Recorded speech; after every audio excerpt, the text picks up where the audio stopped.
And we are live.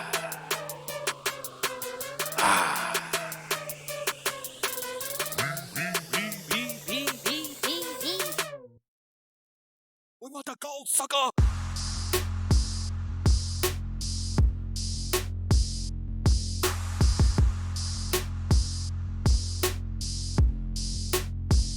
We want the gold, sucker.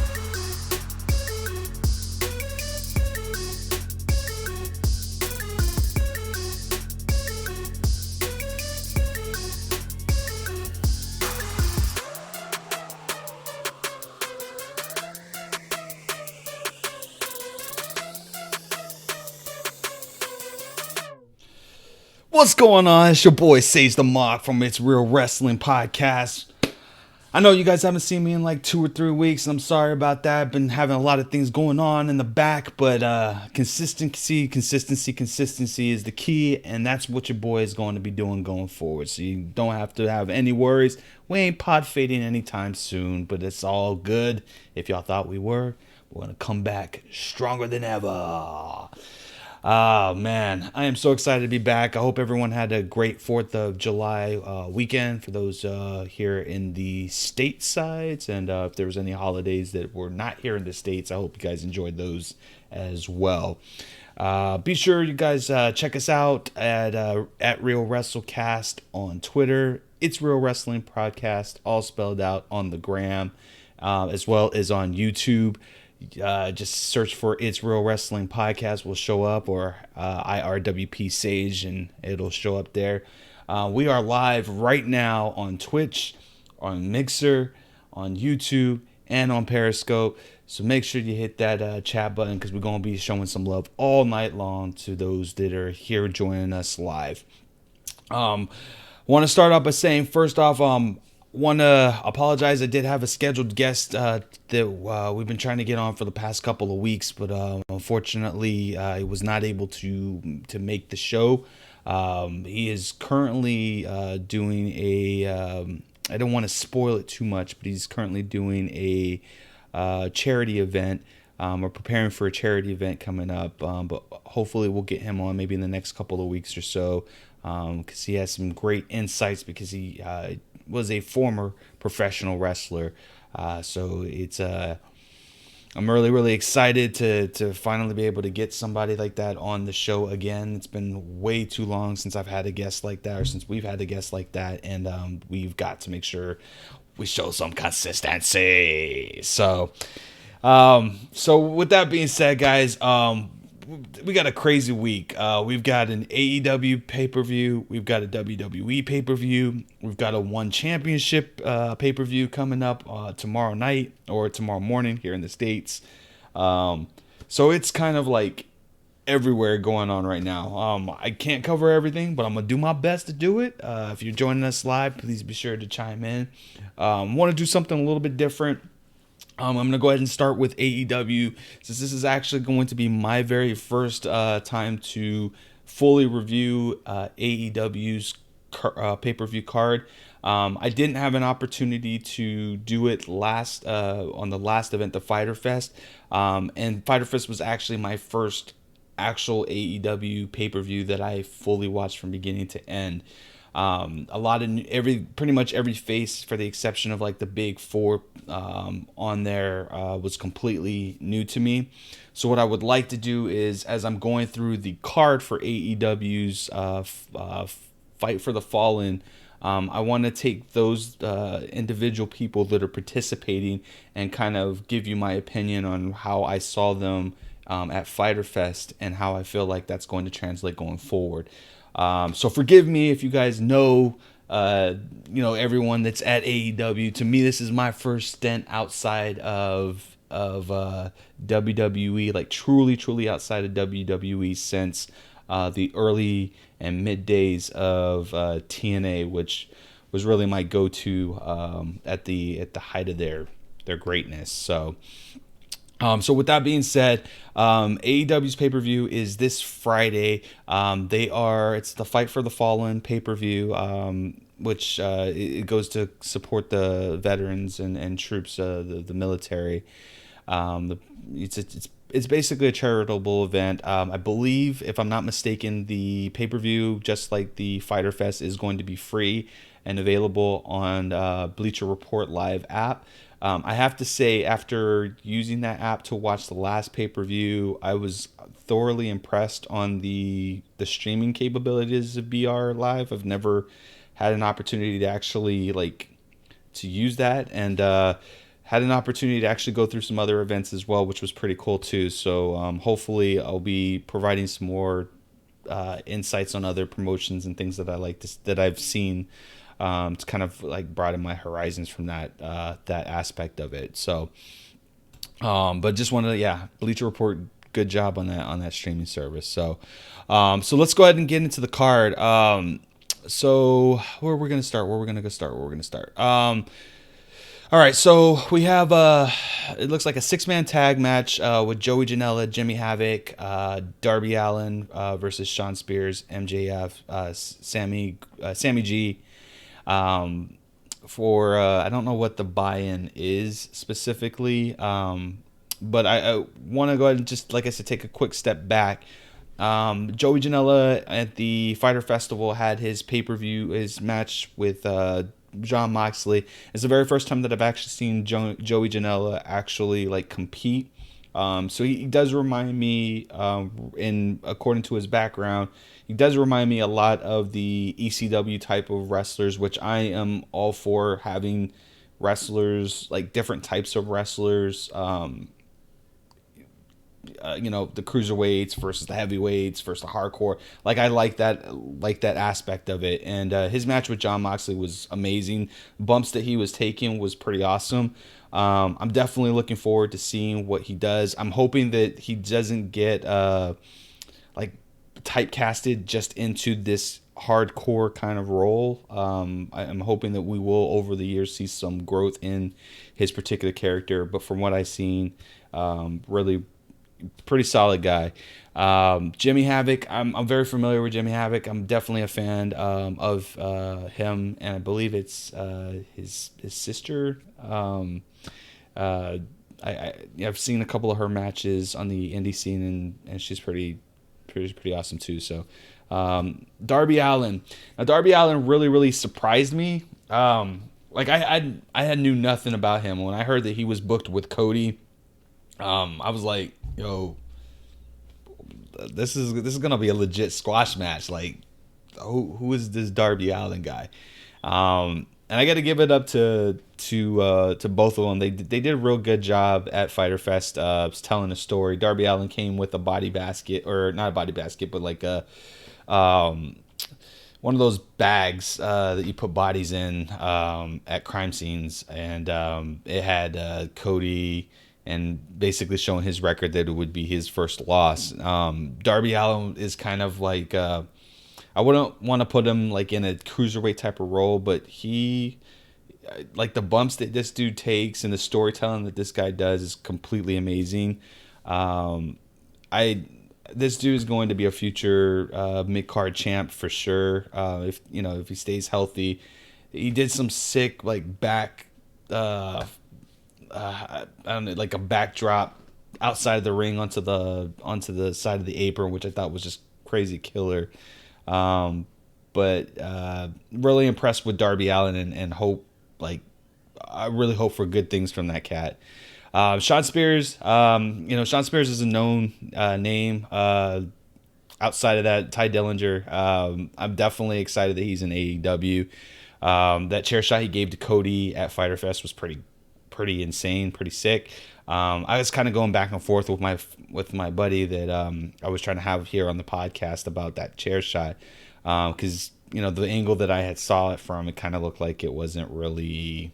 Although I knew it was a gimmicked chair, I just didn't know. It didn't look like it connected the way that where the laceration actually was. But after a different angle, I kind of actually saw where it was. I'm glad that he's in a prominent position, which I think is pretty awesome. MJF, Maxwell Jacob Freeman, man. There's nothing much to say about this cat. This cat is he's like the modern day version of Ric Flair, just taking up like 10 notches, man. I cannot. He's going to be the Ric Flair to Hangman Page's Sting, in my opinion. And dude is like top level heelish on another level. Sammy G, haven't really seen much of Sammy G. So I don't know what to really expect. I think I've seen him. I don't believe he was in match at Fyter Fest. If he was, he might have been on the pre-show, and I didn't have an opportunity to actually check that out. But don't know very much about Sammy G. All in all, in terms of this particular match, it's kind of weird that Shawn Spears and MJF are on the same team, considering that Cody is real big, good fan, or the way the story goes, MJF and Cody are like on the same, like really, really close. Where MJF, idolizes or appears to idolize Cody. So I don't know exactly where this is gonna go, and I to be honest with you, I like the unknown that I don't know how this is gonna go. I'm assuming that those two are going to get into a Shawn Spears and MJF, which is going to ultimately cost them the match.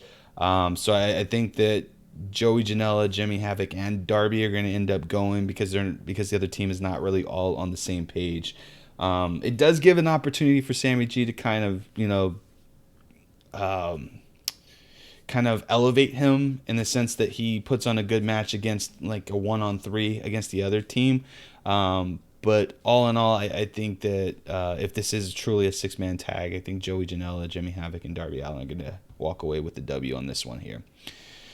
Next, we got Brandy Rose versus Allie. I think this is Allie's debut match, if I'm not mistaken. She was actually previously with TNA or Impact Wrestling. So I wasn't at Fyter Fest itself, so don't really have much to go on. I really didn't see her character too much in Impact, but I'm definitely interested to see where that particular or where that match ends up going. If I had to pick between the two, I definitely have to give Allie the rub on this one here. It doesn't really make sense for Brandy to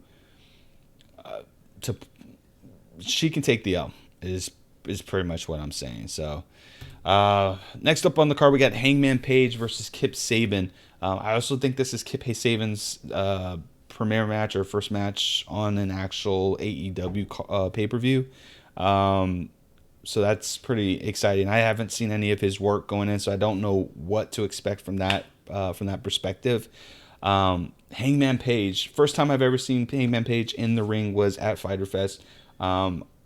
Thoroughly impressed. I was a little worried about whether or not his limp was like a legit limp or a worked limp. And he didn't really have I wouldn't even really call it like a match, so I don't know what to expect from him. But I will say this about Hangman Page. This dude is the future of AEW. He is the Sting of AEW, in my opinion. Like, I feel like they're going to build this franchise around him. So I'm definitely excited where this is going to go. With that being said, I don't think Hangman Page is going to win this one. I do think Kip Sabian is going to win this one. I think that there was going to be some interference in this particular match. And I think that and that's going to kind of set up the All Out, like kind of elevate things over to the All Out. So I'm not sure. I don't know who's going to interfere because MJF is going to be tied up with Shawn Spears. So I don't think that's going to end up happening. So we could have like maybe a Jericho wouldn't make sense. Yeah, actually it would make sense because All Out, Jericho, and Hangman Page are going to fight for the championship title. So I'm going to project that. I think Chris Jericho is going to somehow interfere and cost Hangman Page the match against Kip Sabian. So, boom. There we go. Booking on the fly, guys. Booking on the fly. That's what we do here at the IRWP. Yo! All right. So next up on the list, we got SoCal Uncensored. It's Frankie Kazarian, Scorpio Sky. I believe they were on the pre-show at the last event with God, I don't remember what the name of that team is. House Party. I think it's something like that. You guys probably know who it is more than I do. And if you're joining us live, just drop that name in the chat there, so you can kind of correct your boy Sage the Mark on that one there. So versus the Lucha Brothers. You know me, man. I'm a Lucha Brothers kind of guy. I mean, no disrespect to Frankie Kazarian, aka Suicide. That's my boy there too. I've followed Frankie Kazarian for a long, long time, and loved when him and I had talked in Houston a few years back. Well, it's more than a few years back. Down there guy. Not don't know much about Scorpio Sky, but definitely looking forward to seeing him. But Lucha Brothers they were just amazing. I liked their match against Kenny Omega and the Young Bucks at Fyter Fest, and that's my first time actually being able to see them fully go, and that's my fault because I have been a fan of them, just their whole persona and what they've been doing on the independent scene, promotion to promotion to promotion, and I love the fact that they're like, yo, we're not signing contracts, but we'll come in whenever you guys need us. Like, I like that fact that they have so much power and they're not being bogged down by bureaucracy. So those are my boys. I'm gonna take them for the win. Yeah, man, they Lucha Brothers all the way. That's not even the. Come on. All right. So next up on the list we have Kenny Omega versus CIMA.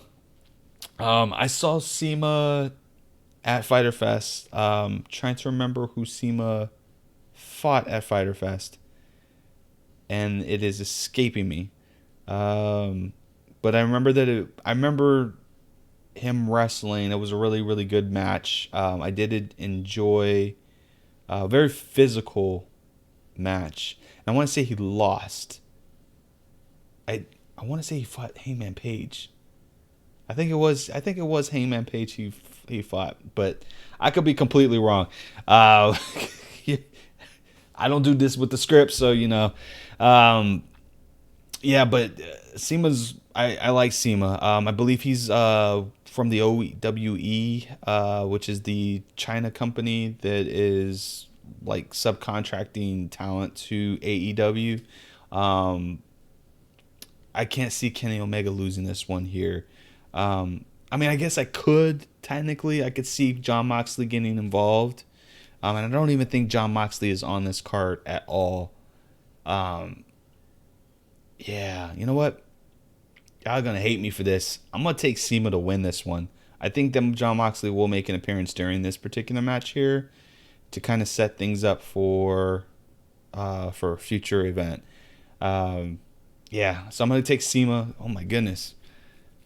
I'm about to write down these picks, man. What's going on? Your boy says the Bucks. CIMA. Yeah, I'm going to take CIMA for the win on that one, guys. The Young Bucks versus Cody and Dustin Rhodes. So for this one in particular, I don't know who I have, to be honest with you.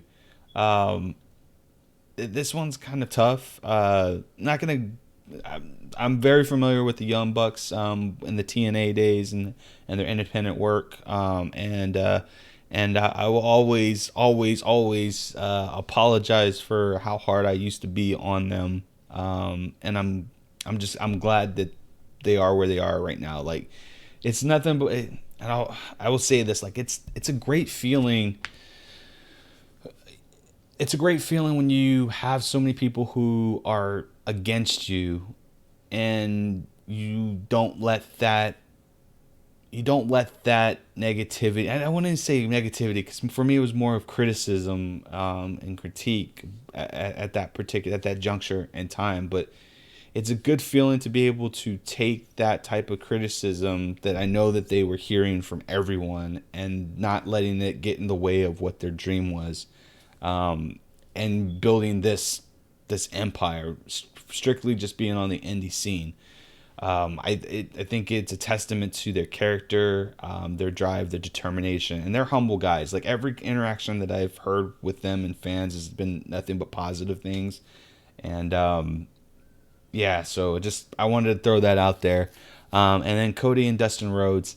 I I love Goldust. Always will be a fan of Goldust and Cody. I don't think that they necessarily need the victory, but then again, I don't think the Young Bucks need the victory either. So if I had to pick, I'm gonna do a coin toss, and it says the Young Bucks. So I got the Young Bucks winning this one here. I think that they have most to gain from in terms from a tag team perspective. I don't think that there's any real consequence to this particular match at all. So why not? I thought that there was another match that was on here, and I don't have it on the card, but I believe I was speaking to someone earlier today, and they had told me that that the Librarian and not sure who else, but they were actually going to go against Sunny Kiss, and I'll take Sunny Kiss for the win on that one there. I do think that Leva Bates and Sunny Kiss will end up having a program together, and nothing but good stuff will come from that. So I think that Leva will definitely get involved in that particular match, but I don't think it'll be at the detriment of Sunny Kiss. So got Sunny Kiss winning that one for the win. So, but all in all, I'm definitely excited. Like my enthusiasm for AEW is starting to get there. Overall, I was concerned at the very beginning. I didn't want to jump on the hype train itself because I didn't really know what direction that they were going at.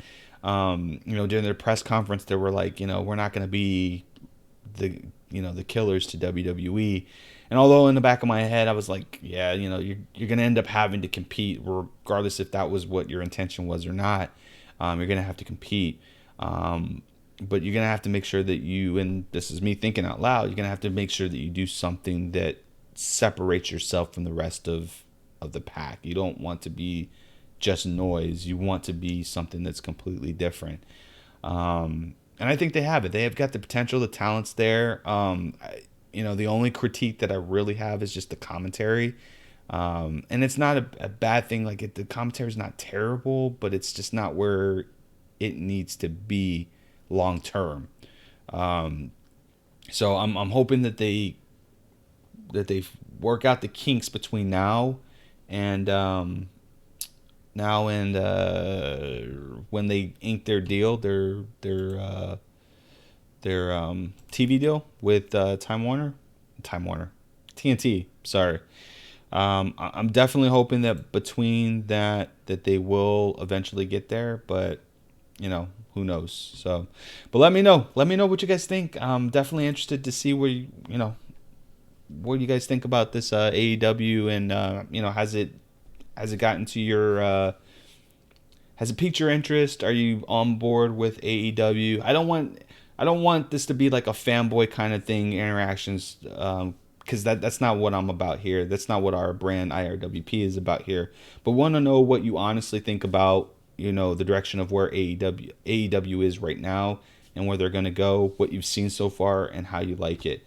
Also interested to see, once they start charging for pay-per-views, if they don't have like a subscription-based model, are you going to be able to chunk in, $40, $50, $60 a month on the pay-per-view? But, just let us know what you think.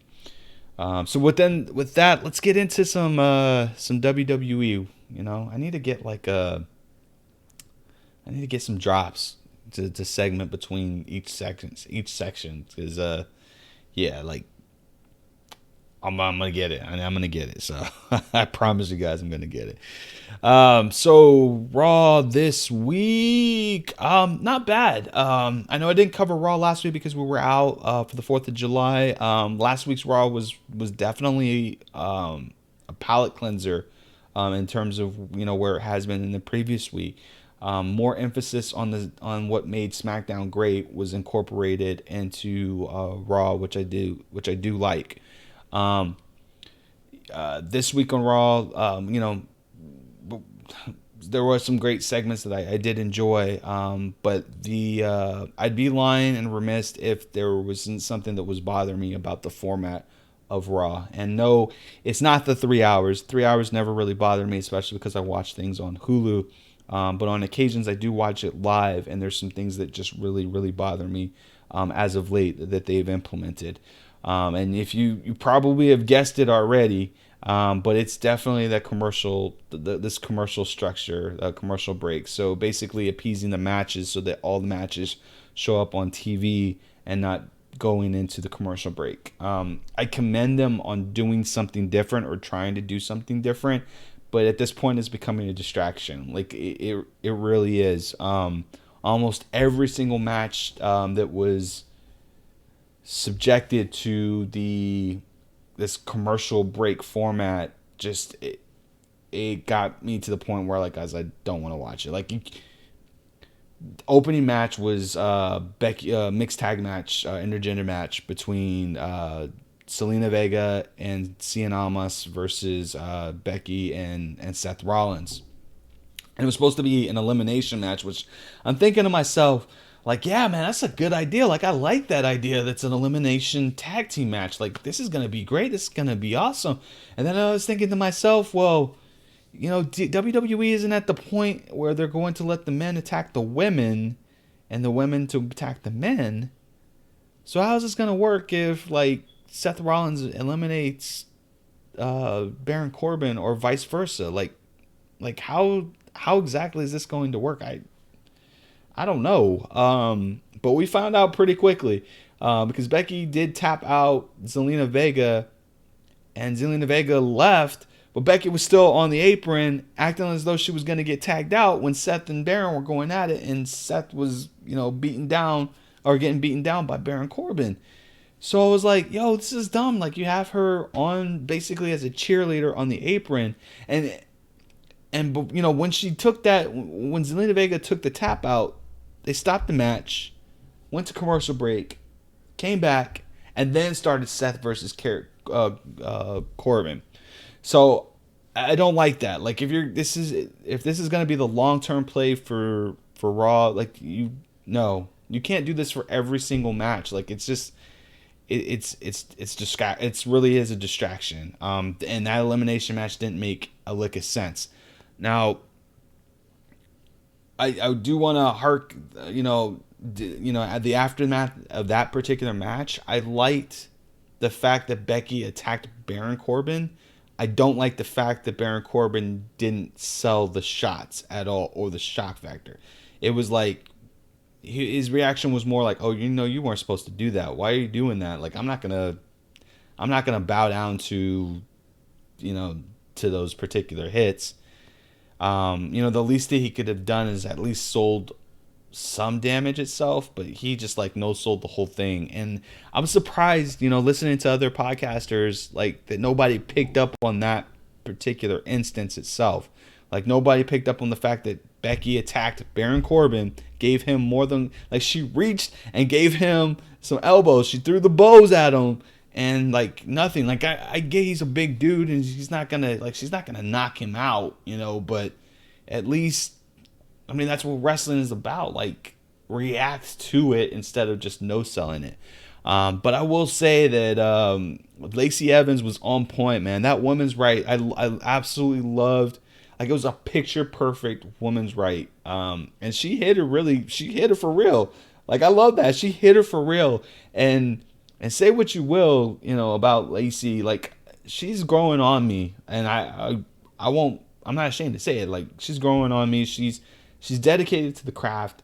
And even though people are giving her crap about her wrestling, like, she's doing it. Like, she's doing it. I commend her. But yeah, I like the fact that she hit her perfectly. Like, if you notice, she was about, I want to say about like 2 or 3 feet away from her in heels. So she was kind of hunched over a little bit naturally because of the heels, and she extended her arm. But if you notice, like, her left arm covered her right shoulder to make sure that she didn't extend fully. To kind of like lay into the punch itself, but it hit her perfect. Becky did have a little bit of a bruise when they did an after interview. You saw a little lump on her chin, and perfect. Good job, Lacey. I have now bought into the idea that you might be the next women's champion for Monday Night Raw. So I will go ahead and do that. Another format change that we had was we had Street Profits. Last week they debuted for the first time. I didn't know what their role was because I thought that they were going to have an in-ring kind of thing, but they ended up not having an in-ring thing. They cut promos last week, and the promos were more around hyping up the pay-per-view that was coming up, and this week they did much of the same thing, and I love it. Like I'm always be a fan, day one fan of the Street Profits. Love their work on NXT. I love the fact that they bring the belts as well. We haven't seen that from anyone coming up to NXT with the belts. Like we haven't since Kevin Owens. So I like the fact that they bring up the belts. It really bridges the gap to me. Like, oh, I need to watch NXT to see what these guys are doing down in NXT. I mean, that should have always been the formula. Same thing with the cruiserweights. Like, I still think the cruiserweights need to be on Raw or SmackDown, showing off the belt, fighting other people that are outside of the 205 roster. But I digress. I think the Street Profits, I like the fact that they are promoting. This is something completely different. To me, it beats having commentary do it. I think that they did a better job of doing it because it made it comedic. But at the same time, it made me interested to see what the card would be, and then them giving them their opinions on who's going to win, like them booking the match. Like I absolutely love that. Good job, Street Profits. Y'all keep it up. Keep mixing that up, baby, because that's what we do, man. That's what we do here at the Street Profits. Woo! And then the last takeaway that I have from Raw is the club. The club seems to be in full effect, and I absolutely love it. Again, we had this is the distraction. We had the commercial break. We had it was supposed to be Gallows versus Ricochet, and Ricochet dispatched Gallows, and then AJ comes up and says, "Okay, you said you could beat anyone, that you're the best. Okay, well, you're gonna have to fight Luke Gallows now, not Luke Gallows. Carl Anderson now." And we went to a commercial break. Then we came back from the break, and then the match started. And I'm like, come on, man. This is like, I didn't mind this as much, but we're seeing this type of thing go over and over and over, week after week after week, and it's completely distracting. We got to find a better way. Like I don't. For all those people who complained about the picture-in-picture that SmackDown does, which I absolutely love, do you really believe, and I'm just honestly asking here, do you really believe that this is a better, this commercial break thing is a better thing than the picture-in-picture thing? Let your boy know, because I don't see how it's better. I feel like it flows better with the picture-in-picture thing, but I don't know. Y'all let me know. But yeah, that was pretty much the highlights that for me for Raw. SmackDown, I mean, everybody's talking about it. I'm not gonna get into it too much, but the KO pipe bomb I absolutely loved. I feel like this is what Sammy was actually going for in the weeks prior, and then kind of went off the rails and just became the mouthpiece of Vince McMahon. But Kevin Owens dropping like verbatim, word for word, everything that all of us have said, and it wasn't like in a demeaning kind of way. It was just more of, we stuck by, like we rode for you guys, we're still trying to ride for you guys, but you promised us something and it's not delivering, it's not happening. What's going on? This Shane character is a lot more overwhelming than what we anticipated that it would be. And although it looks like they're trying to backstep it a little bit here and there with him, saying, hey, I got a Shane in the background saying, breaking out of his character and saying, hey, I got a show to run. Let's do this, let's do this, let's do that. We still have him in a prominent position with no insight. Like, we don't know where this thing is going. I don't know if it's going to end with Roman, or if it's going to end with The Miz, or if it's going to end with KO.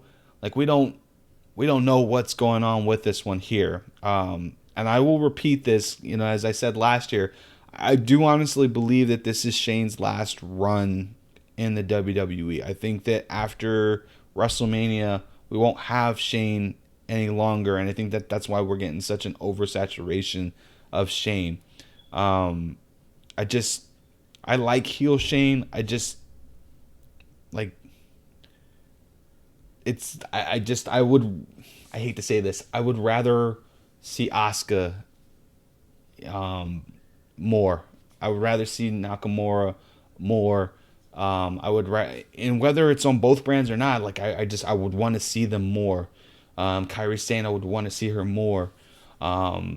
Prince Pretty, like I would have loved to see him showcased more instead of this oversaturation of Shane. And I feel like KO just echoed that sentiment. So, although it's not going to change things per se, like I'm not expecting that, now that they've acknowledged this on camera. No, they've known that this has been our position for a while. But I like the fact that they acknowledged it. Like it takes a big company or a big person to admit that, hey, we hear you. Like we really do hear you, and we are listening to what you guys are saying. But just have patience, and I'm having patience. I know that other people in the community don't have that type of patience.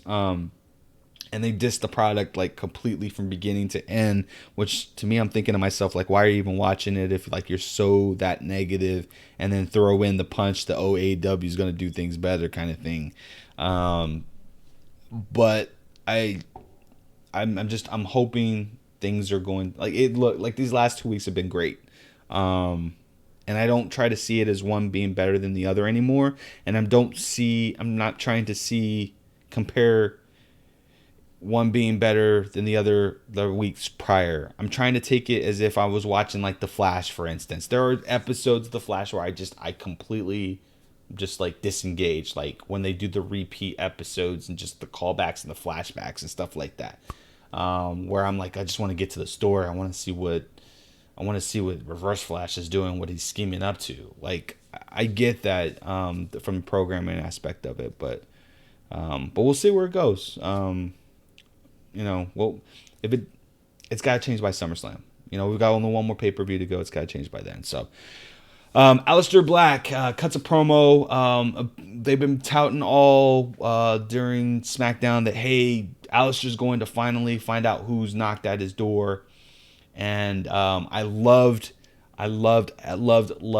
this segment because Aleister Black was mic'd up, had a split screen. He said, I need to know who it is. And then you know what? The guy's not showing up because commentary said, hey, the guy said he's just going to wait until you get there and then he's going to reveal himself.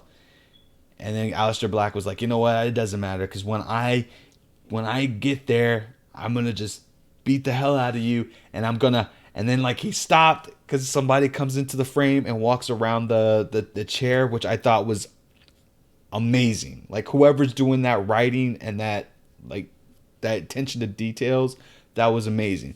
I am bummed a little bit that it wasn't Bray Wyatt, but thinking on it now, like it didn't need to be Bray Wyatt, and I think that would have been a waste of a bigger opportunity or bigger pop for Bray Wyatt. It wouldn't have really made sense for Bray Wyatt. Like that would be out of character for him to just come out and sit down and whatnot. So, kudos to WWE for getting they had me hooked. And when Cesaro sat down, had the bar mouthpiece in, I was sold. I was like, yo, let's go. Excuse me. Let's go. This is going to be a good match regardless. This is going to be an amazing match. And if they let this thing go, yo, it's gonna be magical. So, like I said, little sad that Bray Wyatt didn't make any mention or didn't make any appearances on here. We did have a Huskus the Pig sighting on SmackDown, which was pretty cool.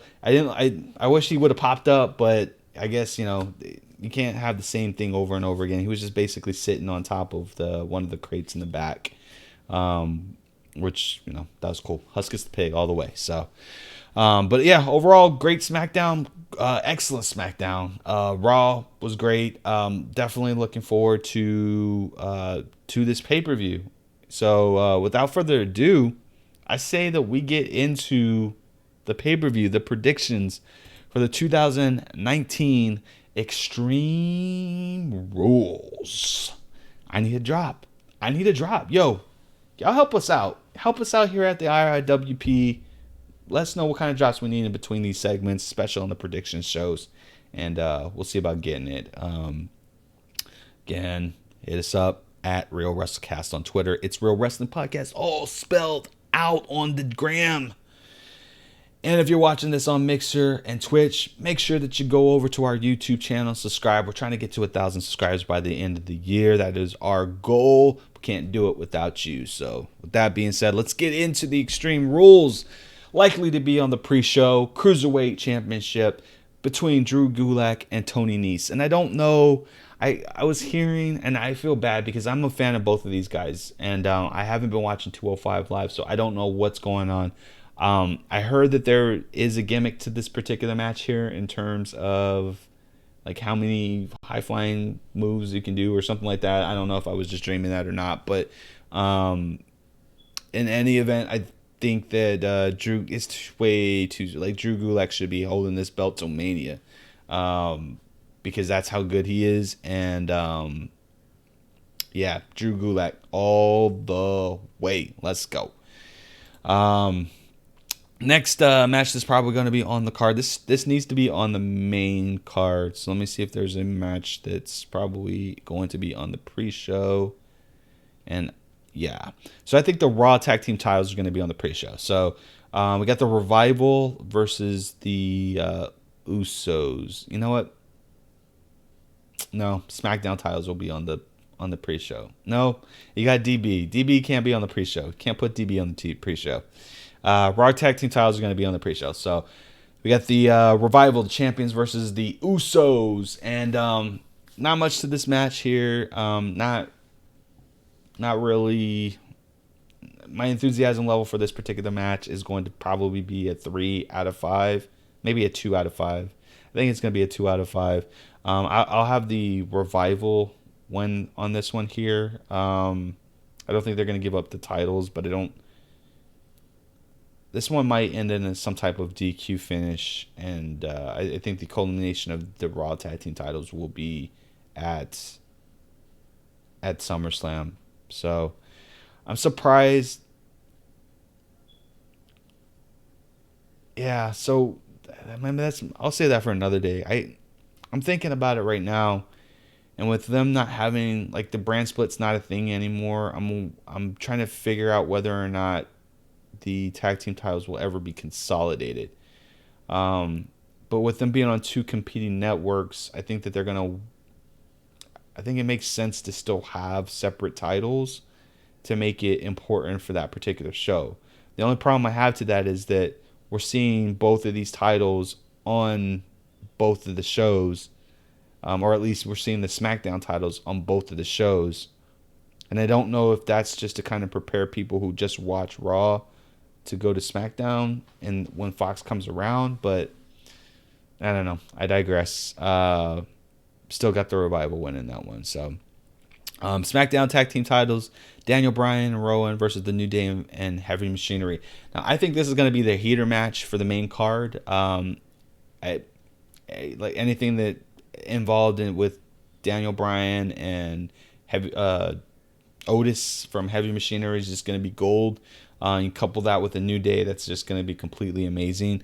I don't think that Daniel Bryan or Rowan are going to lose their titles anytime soon. I think the SmackDown, like, they're really concentrated on making the SmackDown title important. In fact, I think that if I'm not mistaken, the SmackDown tag team titles have been defended a lot more in recent, like post Mania, has been defended more times than the Raw tag team titles have been, as well as it's been featured a lot more as well. Again, I don't know if it's because of the Fox deal going on or the fact that it's just Daniel Bryan, and Daniel Bryan is premier and needs to be on all shows. But Definitely, I'd be shocked to have Daniel Bryan and Rowan lose the titles before SummerSlam. So gonna keep them for the title. I think that they will lose it to Heavy Machinery at some point, but I don't think that you do it here. So next match I have on the card here is Aleister Black and Cesaro. So I've got a couple of theories on this one here. This is going to be a phenomenal match. I cannot wait. The counters on this match are going to be sick. I could see that Cesaro or Aleister Black going for the Black Mask, and Cesaro counters it with the Cesaro swing. I could see the neutralizer being reversed into the Black Mask. Like, there's just so much potential in this particular match. My question is whether or not this will end this feud here, or if this will continue, and whether or not Bray Wyatt gets involved in this particular match. I think it would be a waste to have Bray Wyatt here, and thinking on it now, although I thought it would be pretty cool to have Bray Wyatt and Aleister Black go after each other. I still think that there is a possibility that maybe Bray comes in and interferes and costs Aleister Black the title, or not the title, but the match.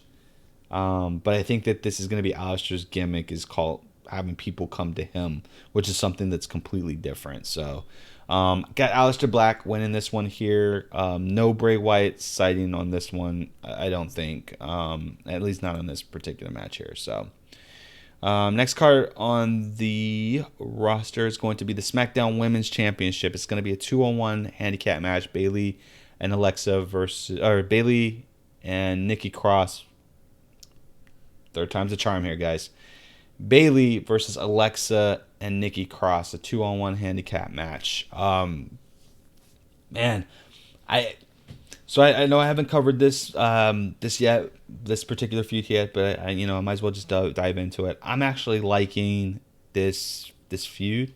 It's kind of weird because the promos that Alexa cut on Bayley, I am convinced that she's replacing Bayley with Sasha Banks in terms of, like, this is why I've always been so distant with you guys, and the way that I am is because you guys teased me and didn't give me a chance while I was in NXT.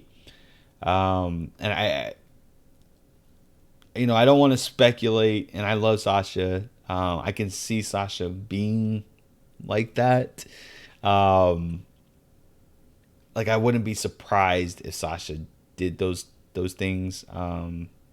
And I'm not saying that Alexa's innocent in the matter either, because there could have been some back and forth in it, but I don't want to speculate too much. But I think that promo was meant for her. So my thing is, I feel like the money play here is to have Alexa win the title. But I think that Nikki Cross should win it from Bayley and then give it to Alexa. But I know that everyone's trying to say that, hey, Alexa is going to be the one who turns on Nikki. I think Nikki's going to be the one that turns on Alexa. And I know that we don't like a face Alexa. I don't think that she's been face since she's been on the roster, like a true face when she's been on the roster. I definitely want Sparkle Splash back. But I think that that's money. I think that that's a money play. Like, Nikki Cross... and you can still have Bayley. You could have a 3-way dance here: Bayley, Alexa, and Nikki Cross for the title at SummerSlam. But I think that that's where the play is. I think that the storyline is going to be that Nikki Cross, is going to eventually turn on Alexa Bliss. So, with that being said, I'm going to take Alexa to win this one. For the purpose of the storyline, I think it makes more sense. Bayley will be in the wings. I think she'll still have a chance to get the title back, but it's got to be Alexa Bliss and Nikki Cross for the win on this one here. Just to me, it makes the most sense. We got Braun Strowman and Bobby Lashley. I'm not my interest. First off, my interest level on that last match is definitely going to be a 5 out of 5. So just forgot to put that in there. Braun Strowman versus Bobby Lashley. I'm at a 3 out of 5 on this one in terms of my interest level for this particular match here. I I think you have to have Bobby Lashley go over on Braun Strowman on this one here. They've done so much crapping on Bobby Lashley since he's returned, and they don't do anything with Braun Strowman in terms of like have him a legitimate contender for one of the titles. I don't think he's ever even challenged anyone for the U.S. or the Intercontinental title itself. So I don't know what they're doing or what their long-term plans for Braun Strowman is, but I don't think that shackling up with Bobby Lashley for the next 3 months is the key here. I think this is going to give you an opportunity to really have Bobby Lashley shine so that he can have a premier spot against maybe a Brock Lesnar or Roman Reigns or a Drew McIntyre or something like that in the near future. So I am going to take Bobby Lashley for the win on this one here. I know that the majority of everyone in the community is taking Braun Strowman to win this one, but there's only so many L's that Bobby can take, and this week it's not going to be an L. So we got the U.S. Championship, Ricochet versus AJ Styles.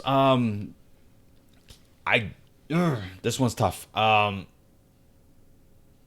So if I had to place Bray Wyatt in a match, it's going to either be this match here or it's going to be the Becky match. So I don't know. Like, I don't know. Like, I feel like Ricochet's got to retain the title. So I don't know if that's going to end up being a disqualification type of scenario or not. But I definitely have Ricochet retaining the title. I just don't know how you go about, like, doing it. Like, do you bring a Bray Wyatt, a face Bray Wyatt? But, I don't know. I don't know. I'm going to go with Ricochet for this one here. I'm just going to cover my bases on this one here. But I'm going to say Bray Wyatt. I don't think Bray Wyatt will interfere here, although it would be amazing to see him interfere and attack AJ in the club. But it makes no sense for that to even happen. It would make more sense him attacking Ricochet, but if he does that, then Ricochet ends up losing the title, and I don't think that that's going to happen. So no Bray Wyatt siding on this match here, guys. Then we have Roman Reigns, Undertaker, and versus Shane McMahon and Drew McIntyre, no holds bar type of match here. You could have Bray Wyatt in this one here. He did say he's trying to right all the wrongs that were done to him, and putting him in this match to sabotage the Undertaker could be a potential, but probably unlikely. My enthusiasm for this match here is like a 2 out of 5. I respect the Undertaker, love his entrance, but it's clear as day that the guy can't go anymore. No disrespect to him, but I don't think that anyone in this particular match can make the Undertaker carry the Undertaker enough to make him look like a legitimate contender. I was listening to a podcast earlier today, and they were discussing on whether or not we would want to see a Sting versus Undertaker match. And the mark in me says, yeah, that's the only match that I've ever wanted to see since Sting, came to the WWE is against the Undertaker. And I felt like it was a waste of opportunity and of them shackling him with Triple H versus the Undertaker at that time. I know that the Undertaker was going through some issues. I don't know if they were medical related, but at the time there were some issues that were preventing him to have that match with Sting, which I completely understand. And this was kind of like the consolation prize for him. But I am of the mindset now and the realization, especially after hearing what happened between Bill Goldberg and Undertaker at the Jeddah show. I'm of the mindset now that it's time for the Undertaker to truly rest. So with that being said, I don't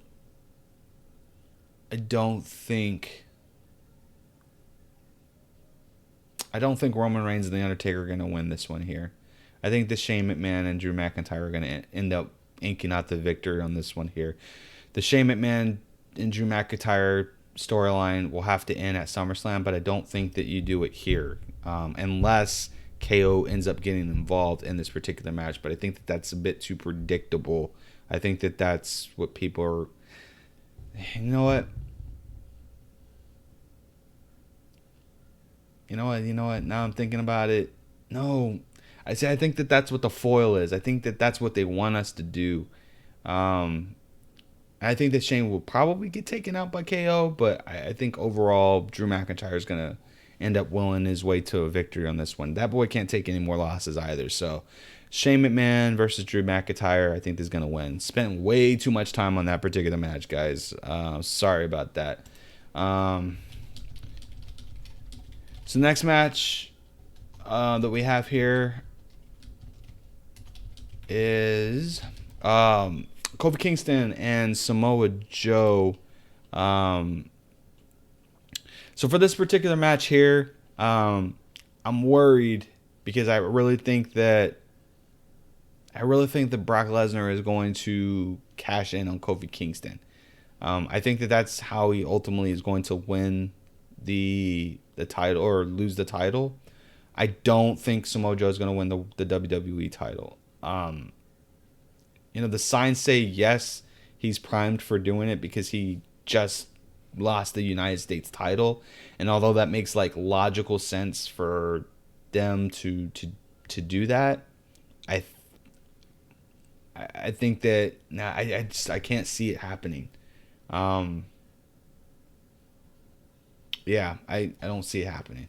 I think that he might try to come in to interfere in the match, and maybe, man.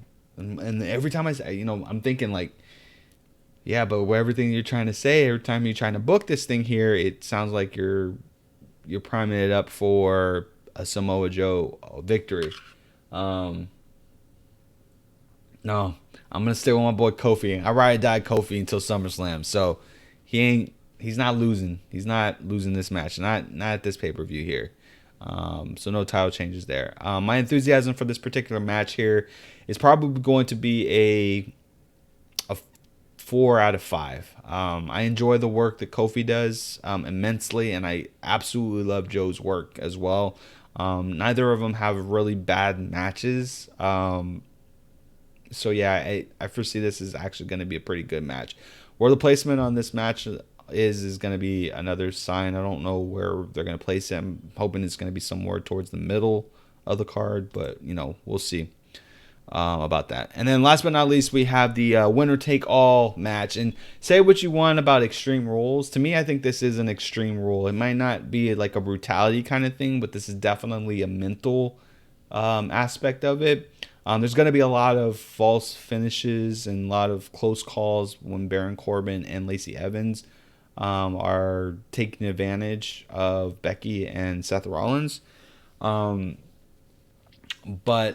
I like it. I'm appeased by it completely. I think that this one has the better chance of having Bray Wyatt come out and cost Baron Corbin or Seth Rollins and Becky Lynch the match. I would love to see that. I'm riding with that. I'm hoping that that's where they're gonna go with this here. I feel like there's signs that during the last couple of weeks that we're missing that are alluding to where Bray is going to show up. I know a lot of people are like, now he's gonna go with the Miz. He's gonna go with the Miz, which doesn't make any sense to me. Why he would go with the Miz? Because the pop-ups they've been with Kofi. The pop-ups have been with the Miz. The pop-ups have been with the women's division. We don't know where exactly he's going to show up, but I feel like he's going to show up here. I am going to go for the upset. I think that Lacey and Seth Rollins or Baron Corbin are going to win. I think that lights go out. Seth Rollins gets attacked. Becky's like, what the heck's going on? Lacey hits her with the woman's right. 1, 2, 3, and it's over. That's how I'm booking it. I know that sounds crazy, but I think that that's what's gonna happen. I really do. The other scenario could be maybe one of the horsewomen come and attack Becky and take her out and cost her the championship. That could also be. That also could be, a way that Seth loses the title. I still think that Seth and Corbin are going to be tied to each other for the next couple of months. But I think that it would be pretty interesting to have the title come off of them. Because if Becky and Seth win, where do they go from here? Like, who's really going to legitimately challenge either one of them for a shot? Because those two, like, Ruby's out. I don't think Nia's coming back. You know, we got Nakamura with Finn Balor, which I thought that match didn't even. I don't think that match was even announced, but I'm shocked that that's not even on the card itself. After Nakamura won on SmackDown, but you know, where do they go from there is the question. Like, will you have Joe go against go against Seth Rollins? You know, who knows? You know, I just don't know where they go. So I got Baron Corbin and Lacey Evans winning this one here. My enthusiasm for this particular match is going to be a 3 out of 5. For the simple fact is, like, I don't think Lacey, like, in my heart of hearts, I want her to win. The likelihood of them actually doing it is not going to be there. So I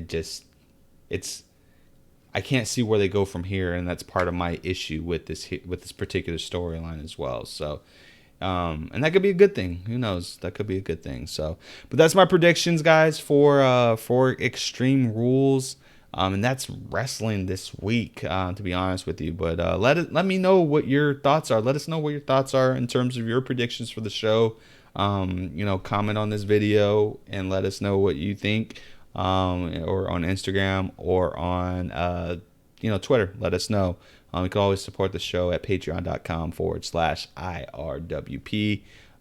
Help us get to where we need to go to make better product for you guys. So I wanted to end the show with some things that were happening outside of the ring. As always, your boy can't go a podcast without letting you guys know what I liked outside the ring this week in wrestling. The One Championship, I'm definitely interested to seeing Angela Lee. She's one of my favorites on the MMA side, and I'm hoping that she inks out the victory against I think it's Michelle. I can't pronounce her last name, but definitely hoping to see that. I want to know if you guys watch One Championship or have kept up with it. I plan on covering that a little bit more, maybe doing like a separate podcast spinoff type of thing. Probably won't do it on the audio side unless there's interest in the audio side of that. But I definitely need to get a guest to talk through it because I'm not as versed in the MMA world as some of the friends that I have and some of the other people. So it'd be good to kind of go after that. So. We had Enzo Amore in the news, and I'm not going to waste too much breath on this one here, but him and Joey Janela were at a Blink-182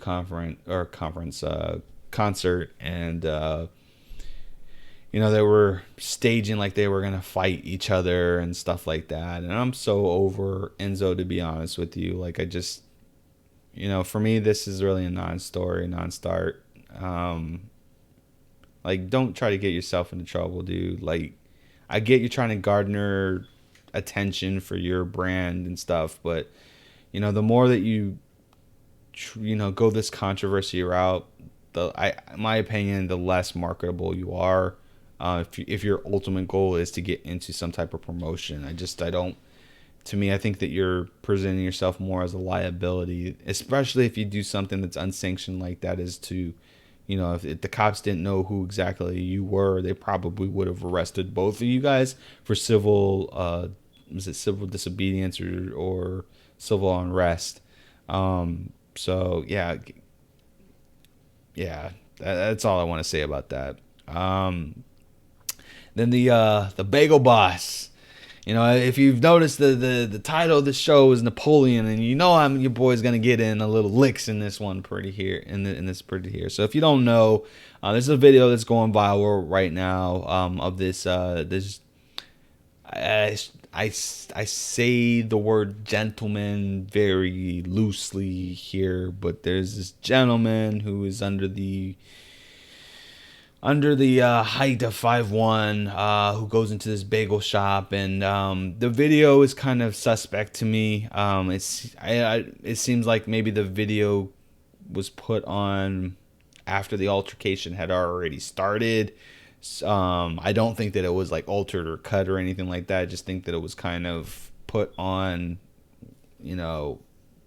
after things were already hostile. But the video itself is the gentleman, which we'll call him Napoleon. Napoleon was he was heated. Like, the homeboy was heated. He was calling people names and saying that women disrespect him all the time on dating sites, and comment on the fact that he's short, and he finds it very demeaning. And the lady in the video was like, but who's talking about that? No one said anything like that. And he was alluding that an employee there was kind of making fun of him when he was ordering, because of his height. And so this dude was just like a complete firecracker. Then there was this kid that was next to him, and him. It seemed like that maybe there was some previous altercations between those two, because he seemed familiar enough to kind of like buck up to him and stuff like that. So and then he ended up getting tackled by another guy. Dude was balding, so the guy was definitely older, an older gentleman than the other guy. But so I will say this, man. Although I did find the video itself, humorous, in terms of like just the dude making a fool of himself. I will say that I'm not a fan. One, I'm not a fan of physical violence, outside of wrestling and MMA and sanctioned events and things like that. I'm definitely not a fan of physical violence. I don't like the fact that he pushed one guy, and I don't like the fact that some other guy kind of just tackled him.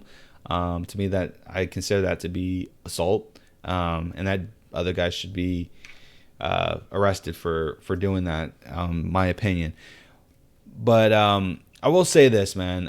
As humorous as the video and amusing as the video was, there's nothing humorous about misogynistic comments. I didn't like that. I get where the guy is coming from. I know that people can be cruel, especially in this day and age with social media. And I can't imagine, nor do I want to. I'm definitely happily married and not looking, but I can't imagine someone of his stature constantly being told for 30 plus years about his height, and people making jokes at his expense about his height and stuff like that.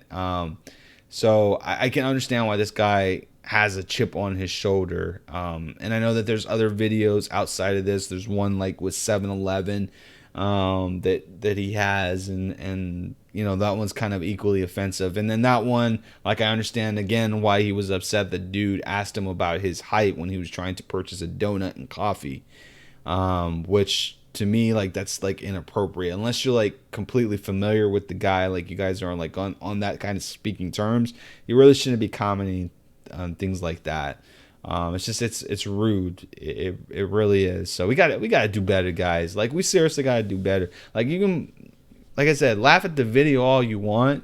The dude's promo skills were like top notch. If you can concentrate that on something that's constructive, man, I think that dude's got a career in entertainment. But we gotta do better. Like, we gotta treat each other with a little bit more respect and dignity about that. So, but yeah, man, y'all go check it out. Bagel Boss, hashtag Bagel Boss, search Bagel Boss. Doesn't matter where you are, Instagram, Twitter, and YouTube. You'll find the video and whatnot. So, and then last but not least, I did. So your boy's a big RPG fan, and this week I finally finished Final Fantasy XIV's expansion of Shadowbringers, and oh my gosh, Square is back. Like, Square is back.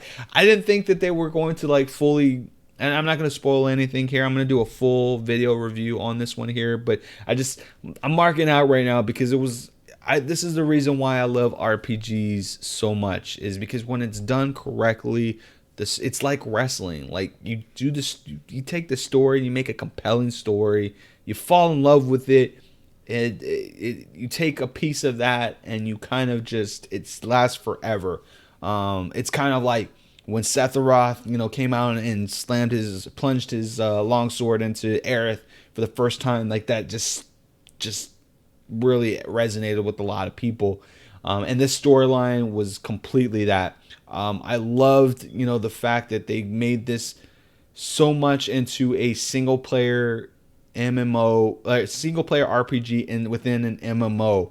I've never seen that done at all. Like, you could do 90% of the story, including the dungeons, solo. And that blew my mind. Like, I didn't know that you could do that. And they're coming out with a new game plus so that you can you can run that story with another character and go through all the cutscenes again. Yo, kudos to Square Enix on that. I've been saying for a while, where you guys at? Like, you ain't doing any new properties. We ain't seen no extensions on Chrono Trigger. But it's good to see that my money, my $15 a month, is going to something as great as Shadowbringers. Congratulations, kudos. I plan on covering that a lot more. So, with that being said, guys, that is the show for this week. Thank you so much for continuing to support your boys at IRWP. Please be sure that you hit us up at that Patreon, patreon.com/IRWP. If you like our show, the content that we provide to you, the helpful tips that we give to you guys. I know y'all are still hitting us up on that Apex Legends, and I appreciate you guys. I see y'all. And I appreciate you guys supporting that. We're well over 30,000 on that particular video, which boggles my mind. I just picked up a phone and just kind of recorded what I was doing, and you guys, I was straight to the point. You guys loved it, so I appreciate everybody that's giving us the thumbs up and the sharing and the liking. Thank you so much for that. It really means a lot. Project Canyon still needs some help on Project Canyon. If you want to help us with Project Canyon, please go to patreon.com/IRWP for the details of that. I really would like to get that off and running by the end of the year. I think that it will help us as a community and bring us together, not just as fans of wrestling and sports entertainment and sports and wrestling and everything in between, but also as fans as well and podcasters too. So help us out, Project Canyon. Go to www.patreon.com/IRWP for that greatness there. Instagram, hit us up with the gram. It's Real Wrestling Podcast, all spelled out. Twitter at Real WrestleCast on Twitter. With that being said, thank you so much for joining us and listening to our podcast, keeping us in your ears. Y'all know the drill. Keep it real.